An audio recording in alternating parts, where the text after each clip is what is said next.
Salut tout le monde. Aujourd'hui, on va parler argent, et plus précisément comment bien le gérer. On va décortiquer ensemble le best-seller de Robert Kiyosaki, Père riche, Père pauvre. Dans ce livre, Kiyosaki raconte son enfance, partagée entre deux figures paternelles, son père à lui, un homme instruit mais fauché, et le père de son meilleur ami, un entrepreneur qui roule sur l'or. Ces deux hommes, avec des visions opposées de l'argent, ont façonné sa relation avec la richesse. Son père pauvre, malgré un bon salaire, vivait au-dessus de ses moyens et dépendait de son travail. Le père riche, lui, prônait l'indépendance financière grâce aux affaires et aux placements. Deux philosophies s'affrontent, travailler pour l'argent ou faire travailler l'argent pour soi. Kiyosaki a choisi son camp. Et vous?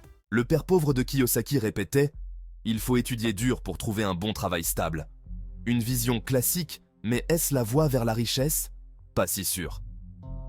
Le père riche, lui, pensait différemment. Il affirmait que la sécurité de l'emploi était du pipeau. Il encourageait plutôt à créer des sources de revenus passifs, des actifs. Un actif, c'est quelque chose qui met du beurre dans les épinards, comme un appart loué, des actions qui rapportent des dividendes, une boîte qui génère des bénéfices.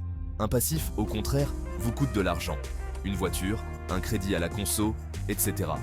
Le piège, c'est de confondre revenus et richesse. On peut gagner beaucoup d'argent et être fauché si on le claque en passif. La clé, c'est de se construire un patrimoine solide en accumulant des actifs.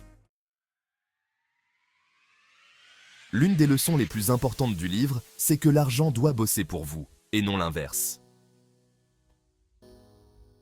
Combien d'heures par jour échangez-vous votre temps contre de l'argent?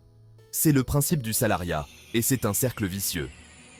Le père riche de Kiyosaki enseigne l'importance de se créer des sources de revenus passifs. Des revenus qui tombent chaque mois, que vous bossiez ou non.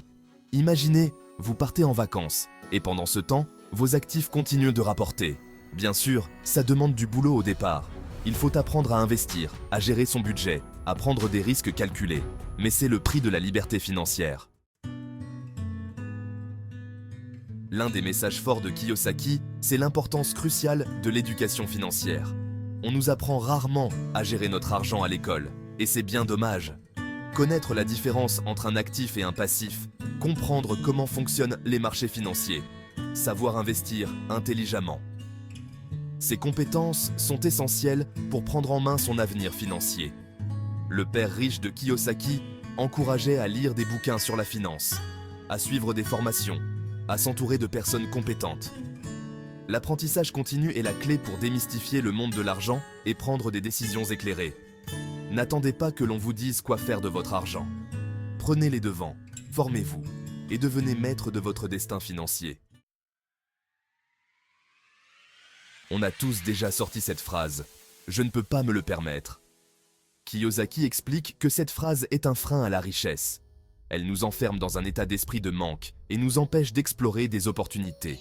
Le père riche, lui, rétorquait « Comment puis-je me le permettre ?» Il transformait ainsi une phrase négative en une question stimulante, l'obligeant à trouver des solutions créatives. Au lieu de vous limiter, demandez-vous comment vous pouvez atteindre vos objectifs financiers. Cherchez des solutions, explorez de nouvelles pistes, soyez créatifs. Père riche, Père pauvre n'est pas un livre miracle qui vous rendra riche du jour au lendemain. C'est un appel à la prise de conscience, un appel à reprendre le contrôle de votre argent et à construire un avenir financier solide. Le message principal? Ne comptez pas uniquement sur un job salarié pour atteindre la liberté financière, investissez en vous, apprenez à gérer votre budget et construisez un patrimoine qui travaille pour vous. Alors, prêt à changer votre vision de l'argent? N'oubliez pas, la richesse est à la portée de tous, il suffit de savoir comment l'atteindre.